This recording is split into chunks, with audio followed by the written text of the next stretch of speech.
Jamais sans la grâce, une dévotion matinale proposée par l'Église évangélique de la grâce en collaboration avec l'Institut de théologie de Cotonou.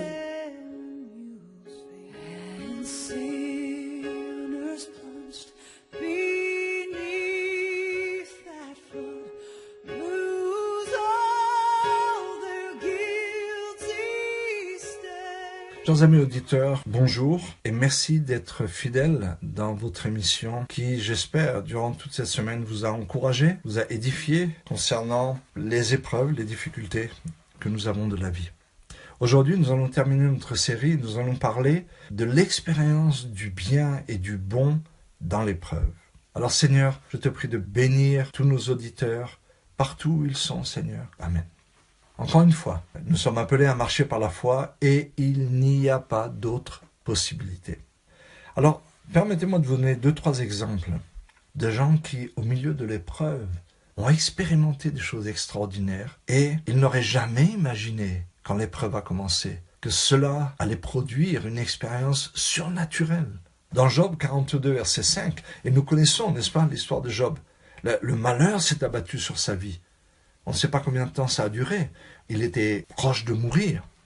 Mais voilà, à la fin de son épreuve, voilà ce qu'il dit. « Mon oreille avait entendu parler de toi, mais maintenant mon œil t'a vu. » Job ne pouvait pas imaginer l'expérience extraordinaire qu'il allait vivre au milieu de sa souffrance, au milieu de sa misère, au milieu des critiques de ses amis, au milieu de la folie de sa femme.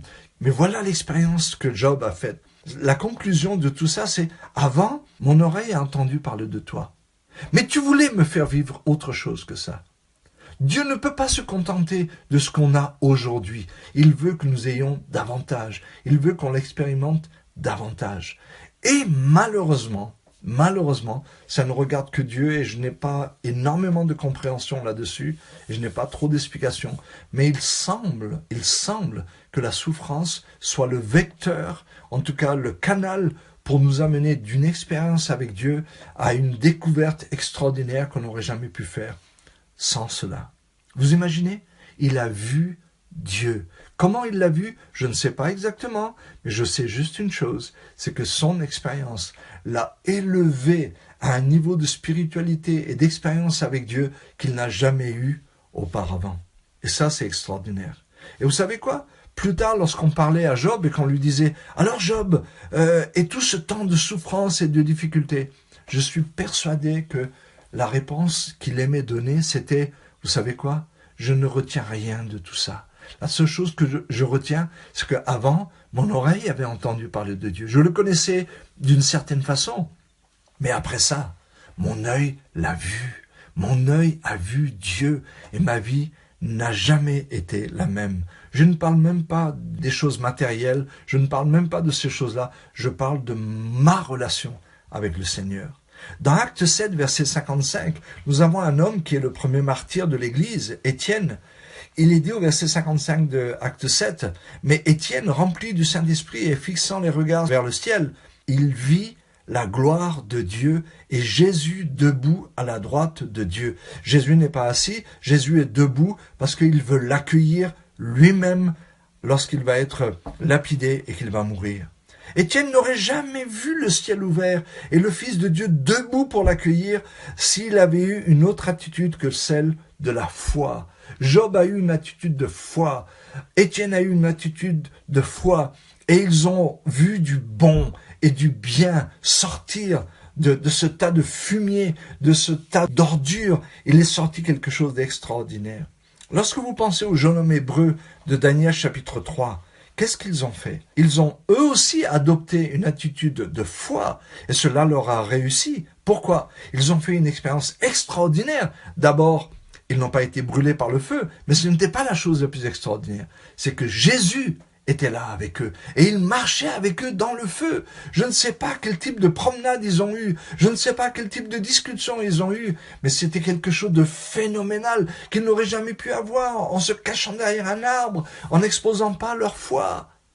Oui, la souffrance, oui, la foi, oui, une nouvelle expérience avec Dieu est quelque chose d'extraordinaire. Joseph, je pense, c'est l'exemple le plus typique que nous connaissons très bien.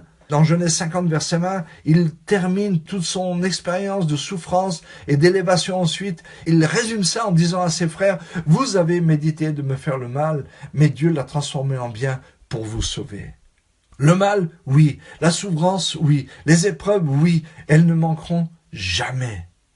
Mais une attitude de foi qui fait que tout à coup le bien sort du mal. Et tout à coup nous en sommes les bénéficiaires pour que d'autres soient bénis également. Donc, mes amis, je suis très heureux d'avoir passé cette semaine avec vous.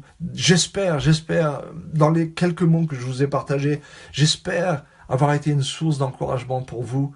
Que Dieu vous bénisse, persévérez dans la foi, attachez-vous à la parole de Dieu. Je vous en prie, ne regardez pas la situation comme un ennemi, regardez-la comme une bénédiction, même si c'est compliqué dans un premier temps. Mais laissez Dieu faire. Adoptez une attitude de foi et vous allez recevoir tous les bénéfices et Dieu va faire de vous de grands instruments entre ses mains. Que Dieu vous bénisse et à bientôt. C'est tout le temps que nous avons. Si vous avez aimé cette dévotion, parlez-en à vos amis. Parlez-leur du message de la grâce et de ce qu'il fait dans vous.